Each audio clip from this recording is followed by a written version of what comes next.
Kristalina, for a few of us, we have just finished a period of reflection in a new year.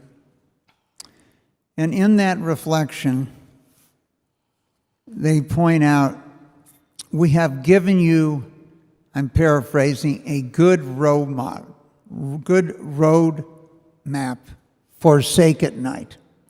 And when I think of your speech here today, how inspiring and what a great roadmap it is for all of us to figure out what our activities are going to be. In your speech, you said that the global economy was doing, quote, better than feared, but worse than needed. You highlighted the important role of the private sector, particularly entrepreneurship. Can you kind of unpack that for us? How do you see the role of the private sector to get the global economy going again? What is your call to action? What should we be doing? Thank you. Again, many thanks for hosting us here, Mike. When we step back to April, when we had our spring meetings and all the governors of the IMF and the World Bank, ministers of finance, central bank governors were here very anxious. Why? Because of very high uncertainty.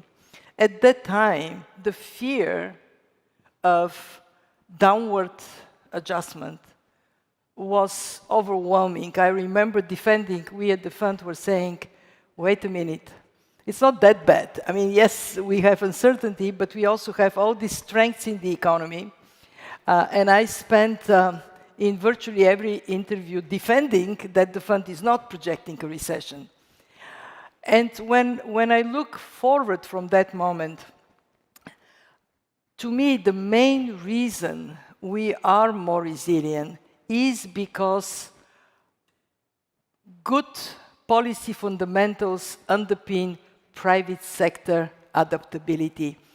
If we were still in a world with very big share of the public sector in the economy, as it used to be in the Gulf, as it used to be in my part of the world, that adaptability would have been missing.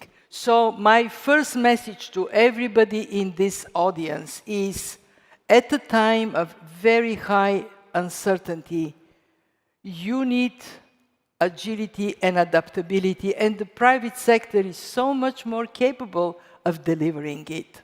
Of course, it doesn't mean that the private sector would always get it right, and this is why having good data to give a sense of where we are headed, good institutions that can be there to make sure that there is a level playing field and that there is predictability of what regulations would look like. This all matters tremendously. But if I am to go back to my personal history, and you mentioned I was born in Bulgaria, I grew up in a non-market economy, I can tell everybody here, doesn't work, ain't gonna work to have central decision making and an oversized public sector role. So what do we want for the private sector? Three things. One, clarity in the regulatory environment, not too much, not too little. Two, access to finance, and this is where the whole story of governments bringing down deficits matters so much, because if they don't do it, they're pushing up interest rates up for the private sector included.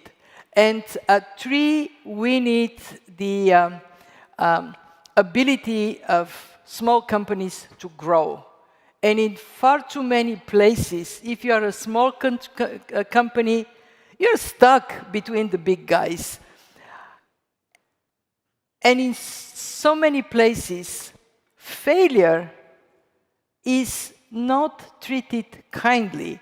The United States has the advantage of saying, hey, I fell off the cliff, I dust myself up, I go again. But in many, many places, the laws do not clean the economy from that wood. So companies start, fail, and then they're stuck. So there is a lot. Actually, when I talk about regulatory house cleaning, I mean it. There is a lot we need to do to create this enabling environment.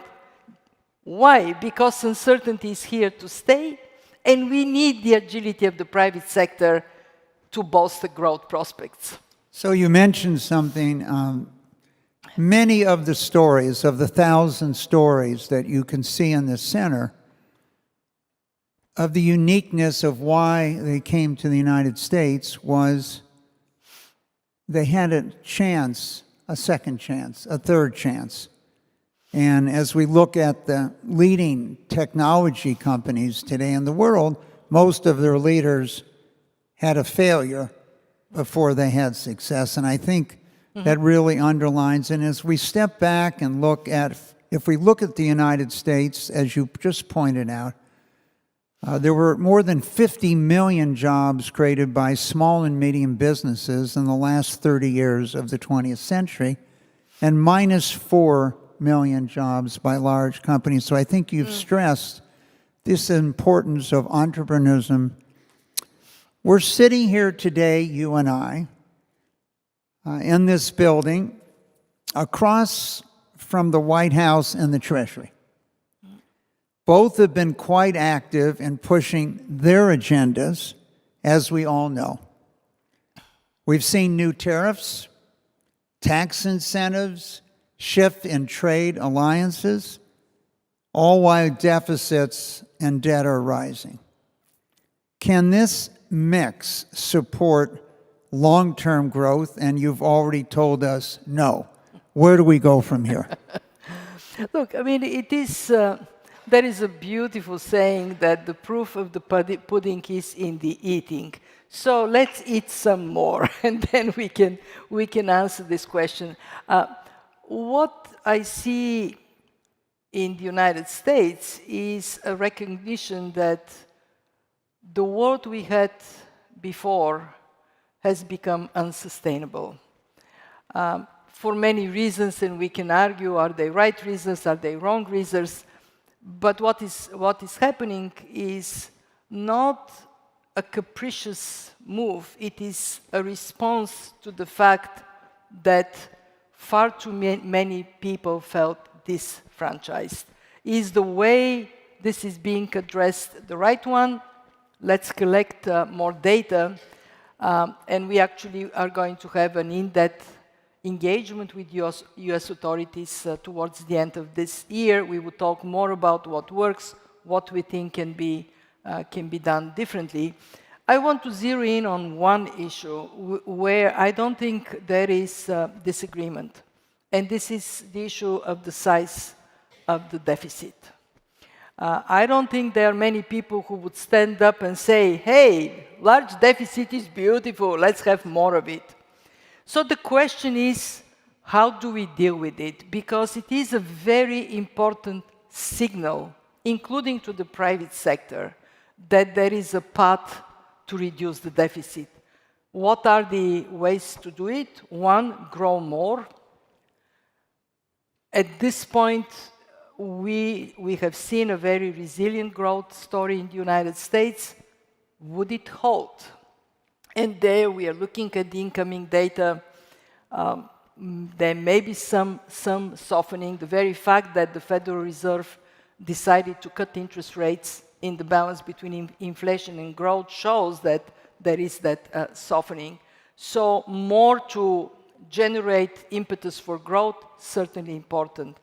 Two, look at the balance of revenues and expenditures with a rational rather than emotional eye. And there, I think we all could see, I talked about one aspect of tax policy that could be steps to be taken. But the third step is the most important and the most difficult. one. Carry people with you. Get people to understand that ballooning deficit and more public spending, not necessarily good for them. And that is where I see it across, not just in the United States, everywhere. We still haven't figured out how to do that, how to bring people with us on things that are tough. In my part of the world, in Central and Eastern Europe, we have had examples of brave leaders doing very difficult stuff, cutting pensions and wages by 40, 50%, and being re-elected. Why? Because they carried people with them. There is confidence that needed to be done. We now look at Argentina. Argentina is taking a very dramatic adjustment program forward. The success is going to be based on carrying people with you. So I hope that if they are American, are there Americans in the audience? I mean, we are an international community, but I hope they are. I hope that you guys are taking this. We need to carry people with us to solve a problem that otherwise is going to hang on our neck and drag the economic growth down.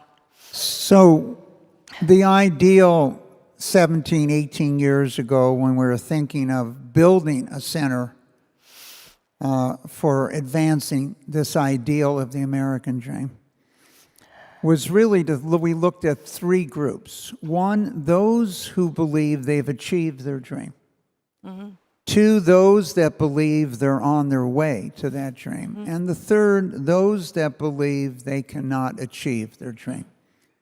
And this center was primarily focused on the third group, to give you hope in the stories of others that occurs. And I think when you talk about the challenge of youth, this is obviously one of the keys. And in the other room, there was a documentary many, many years ago, more than 30 years ago, with Maya Angelou. And she said the same things you've said today, Kristalina. She said she doesn't think you can achieve your dream unless you bring others along with you on that dream. Yep. So this rebalancing that you talk about cannot be the U.S. alone. What roles do you see for China and Europe in this process? You gave us an outline.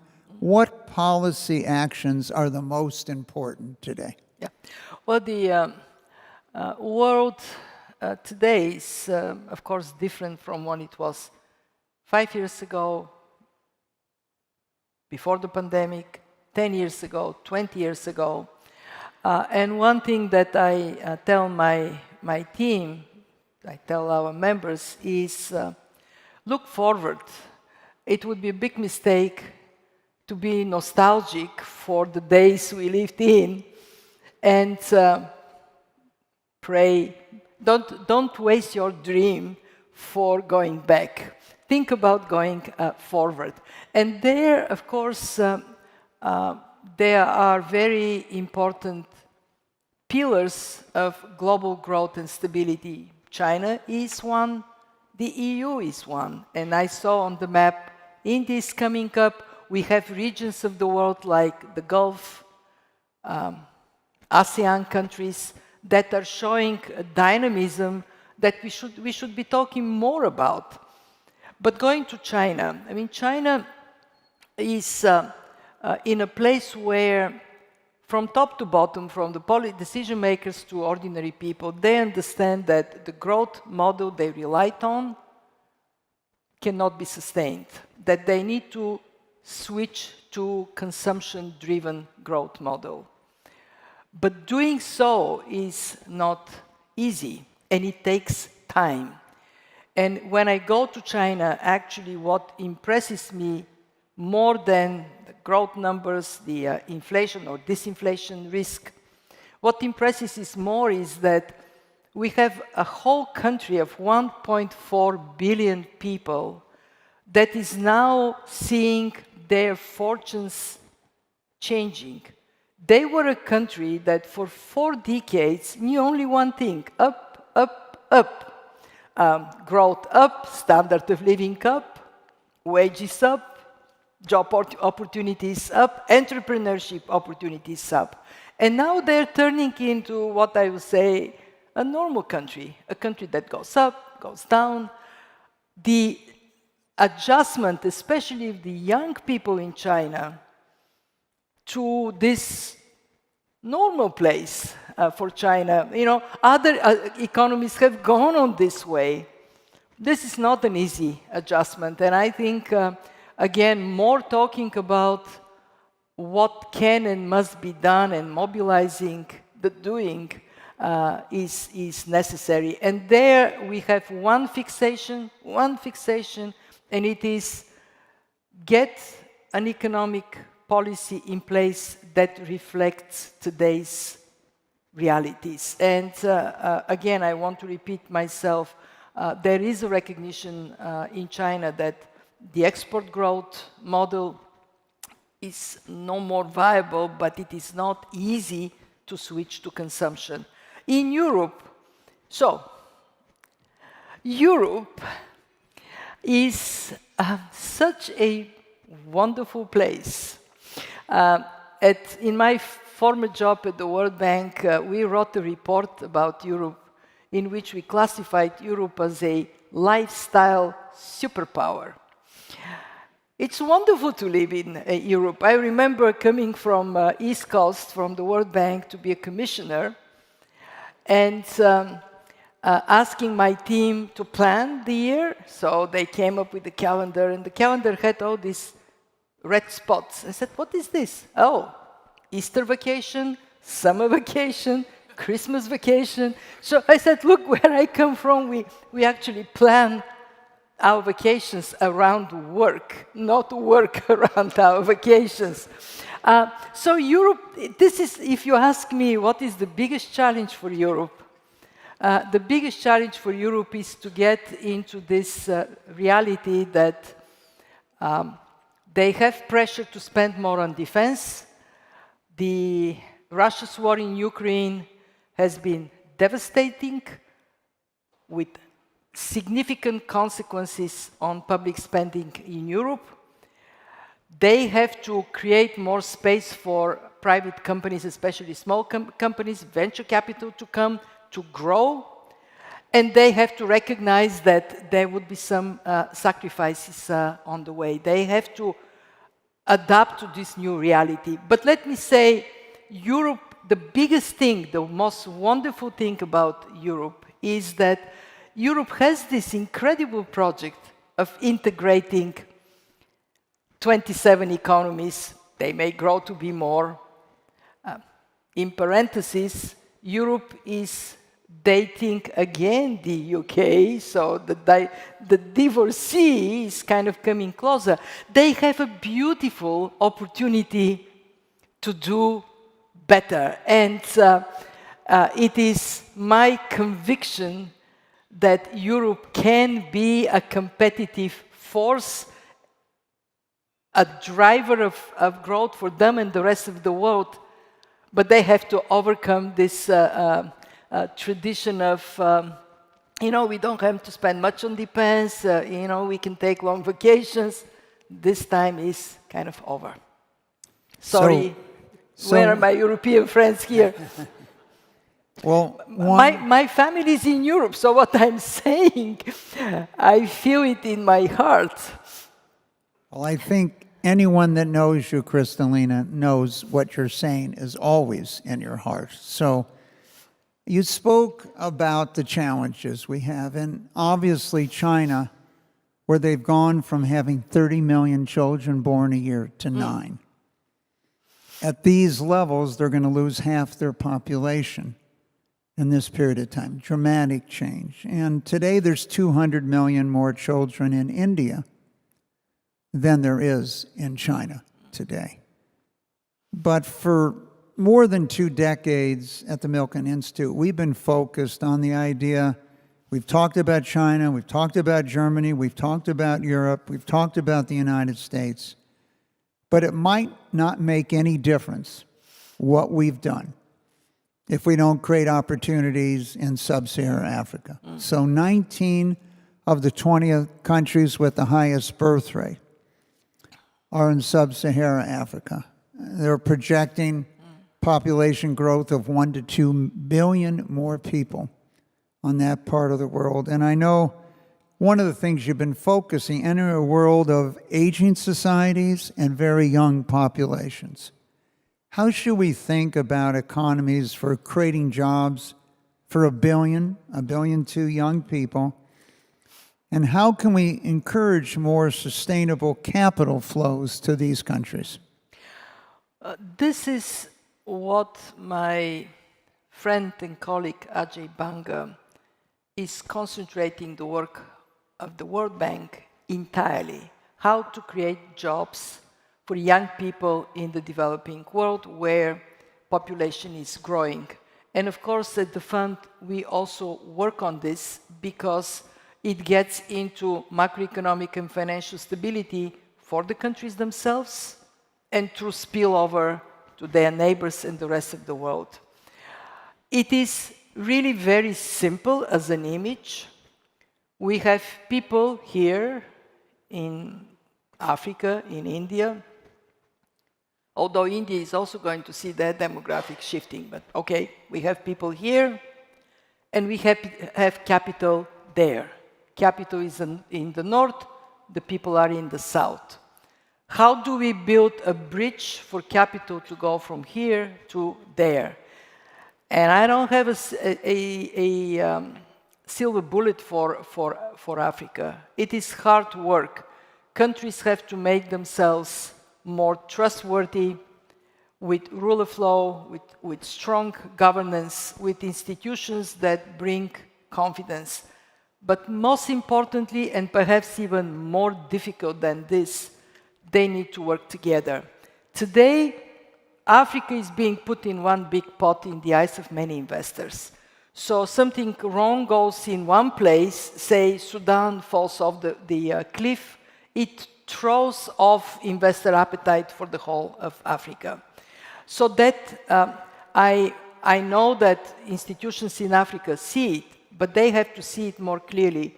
They have to work very hard at continental level to get that sense that they help each other and they press each other.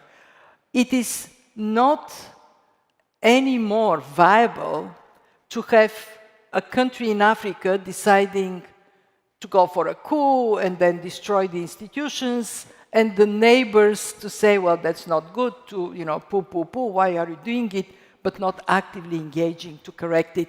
As long as we can lift up the image of those economies that are doing the right thing. I mean, Africa has countries with 25% plus tax to GDP ratio, with very dynamic entrepreneurial culture. Get this to be dominant, but that requires engaging with others. Not good enough to focus only on your own country, on your backyard. So when we think about some of the lessons you've taught us today, when I think about India, India has more children 18 and under than people that live in Europe. Mm-hmm. They have more children 18 and under than live in the United States plus Mexico. And I noticed in your discussion you talked about accelerated growth and significant growth in India. So you've given us a roadmap for the United States, you've given us a roadmap for China, you've given us a roadmap for Europe. What's your roadmap for India? Well, India, the most impressive thing India has done is policy reforms, tax reform, making it simpler. The digital infrastructure, which is public, it allows everybody to tap in and benefit from it. I think India needs to stay that course of reforming the economy and of course, like everywhere else, make sure that the small companies, the entrepreneurial spirit of startups is given space to flourish. I am very a bit on India because of this boldness with which they do things that others are telling them not possible. For example, digital identity. India, everybody was saying you cannot have everybody with digital ID. This number, this system that you're promoting, it's not going to work. They have proven them wrong, so it's working. And then they use this boldness to build competitiveness on top of it by having the public digital infrastructure that allows digital payments. I mean, it's amazing. You walk in a rural India, nobody's using cash. How did that happen? One of the steps that Prime Minister Modi took was to say, I'm going to suck out small notes, only big notes, and that's it. You cannot have small notes anymore. People were saying, oh, terrible, the economy is going to go down. For a short period of time, there was a bit of slowdown. But the overall impact is digital payments are predominant. They're much, much more acceptable in society. So you have digital ID, public digital infrastructure, no small fiat money anymore in circulation, and all of a sudden, payment cost goes down, entrepreneurial capacity shoots up, and the results are seen in the growth trajectory of India. So one last question before we open it to the floor to ask questions. I gave a talk about 6 years ago on entrepreneurship with some of the leaders in Africa, and 4 million people came to listen to a discussion on entrepreneurship. Nigeria was the largest group. What policies or financial innovations can help broaden access and support these entrepreneurs? What can be done that we can bring access? You talked about capital going from north to south. Mm-hmm. Are there any other last-minute suggestions you would make? Actually, there is this bridge, but there is also the channels, the flows inside the country. Hugely important to make it possible for local bond markets to work. Then you get local savings, fueling growth, and when you put the parameters that favor the small entrepreneur, then you can have a big boost domestically. For far too long, we talked a lot about foreign direct investments and not enough about local investments, local bond markets. And I think this is now rightly changing. And I think that you would see the fund in our engagement with countries working very hard to make it so that domestic savings can flow into entrepreneurial activities with return on the investment domestically. So let's take a couple questions from our distinguished audience. We have one over here. Rachel Glenister, President of the Center for Global Development. So debt and debt service is rising in low, middle, and high-income countries. I'm interested to hear where you are most concerned, and also what you think the prospects are for sustainable improvements on debt, rather than some of the short-term fixes that we've seen, for example, in Zambia, which is heralded as a success, but I think is relatively short-term fix. Excellent question. So when you look at the debt dynamics, in the world, public debt is growing faster in advanced economies, in emerging market economies. Actually, it is going down in low-income countries. But it is going down only because they are so constrained, and their ability to tap into markets is so restricted. It is not going down as a positive trend. So when you ask me where I'm most concerned, frankly, I'm very concerned about high debt levels in some advanced economies. Not only because debt is sucking up financial resources and pushing up interest rates also for the private sector, but because we cannot anymore justify the excessive debt levels when the reasons for these debt levels to go up is no more there. As you know, they went up mostly during and after COVID, and because of the cost of living crisis that was triggered by the impact of COVID, but most importantly by Russia's war. So these countries, they have to have the strength to come up with medium-term fiscal consolidation plans and then implement them. We are not asking countries to go chop right away. We are saying, give yourself a couple of years, but then follow that path of fiscal consolidation. For low-income countries, and actually to everybody, we say, good debt management. I mean, for God's sake, look at your maturities. If you can do something to adjust your portfolio, do it. And we are very much in favor of competent and decisive debt management offices. For low-income countries, their problem is really very dramatic because their debt service obligations are sucking away the very limited fiscal space they have for their own people. And there we have two avenues for concrete action. One, we call it the three-pillar approach. Countries where debt is sustainable, but they face liquidity problems.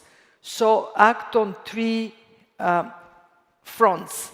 Act on your domestic fiscal position, act with your partners of borrowing that is well tailored to your needs, and then make sure that you attract more private sector investment. And then we have the restructuring cases. And in restructuring cases, frankly, the biggest problem I see today is just accepting you need to restructure your debt. And there, very often, countries, for good reasons, they say, we worked so hard to have access to markets. You're telling us restructure, meaning we're thrown out of there. But the faster you act, the better. We have created the Global Sovereign Debt Roundtable. It helps us to come up with more comprehensive approach to debt restructuring.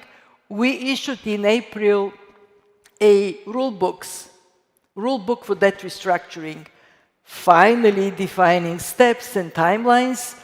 And it really is a matter of using the will to act in a timely manner. You drag your feet, it only gets worse.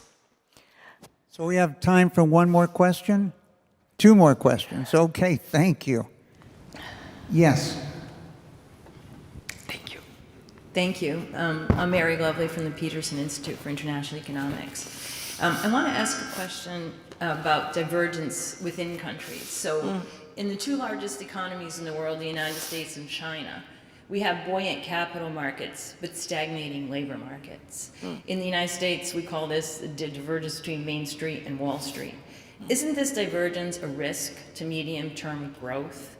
I mean, how can countries' forecasted growth be sustained when consumption growth is driven by people at the upper end of the income distribution, while the economies are failing to create jobs for new entrants, for youth, but also for those that are going to be displaced by increasing global fragmentation and the introduction of AI? Thank you. We as an institution, we have always been advocating for prudent fiscal policy that contributes to lifting up living standards across the board. And we do believe that an economy, a society would do better when people across the board feel included and feel that their voice is heard. Certainly, we have seen the distance between the top and the bottom growing. Part of it is not a bad thing. It means that there is innovation that creates very high return on investment, and we don't want this to go away. But part of it, and I have shown it in the graph in the United States, undermining intergenerational equality, that's not good. So societies have to look into this, look into the mirror and say, do I really like what I see? And then there are policy measures that can correct this picture. And then you have people with more capacity to pay higher taxes, to consume more, a virtuous circle that is good for everybody. Just to add one point here, what we have been recommending is to think of incentives for entrepreneurship at all levels. And I want to repeat something I said before, especially SMEs, especially startups, because then you not only get people to be better off, but you increase more of this entrepreneurial potential that drives the economy upward. Well, let's take one more. Can I say, sorry, one more thing? And also get people to work longer. We had a very interesting study at the fund. It says that today, a 70-year-old has the cognitive capacity of a 53-year-old 2 decades ago. So to those of us that belong to a particular segment, hey, we are smarter, we can work longer. So let's take one more question.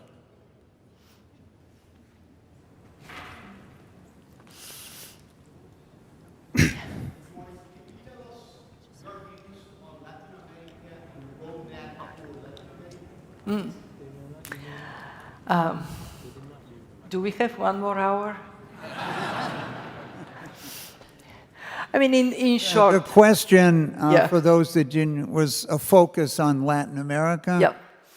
And Kristalina has said it would probably take an hour, but she's going to make it shorter. So Latin America is a part of the world economy that, on the whole, has been performing below potential for quite some time. And I am always expecting that there would be a spark that would unleash everywhere in Latin America the growth potential that is there. So there are a couple of things that are obvious. One is the world is changing very rapidly. Take advantage of this change. Take advantage of the reshaping of global supply chains to look at what is self-inflicted injury, and there is plenty in quite a number of countries. Get rid of it. There is no tolerance anymore for being kind of slow on the uptake. And 3, put in motion this incredible dynamism that you perform when you dance into your economic activities. Or on the soccer football field. Or on the soccer football. I mean, that is, and again, I don't want to sound negative, because of course there is a lot good, and Latin America has been resilient in after in this world of shock after shock after shock. But I think you can lift up your eyes and say, yeah, we aim higher, we do better. So, Kristalina, one, thank you for our roadmap. We're sit here in the Hall of Dreams, as you referred to it, and your leadership in the IMF will hopefully make the dreams of billions of people on the planet come true. So thank you so much for joining us today. Thank you.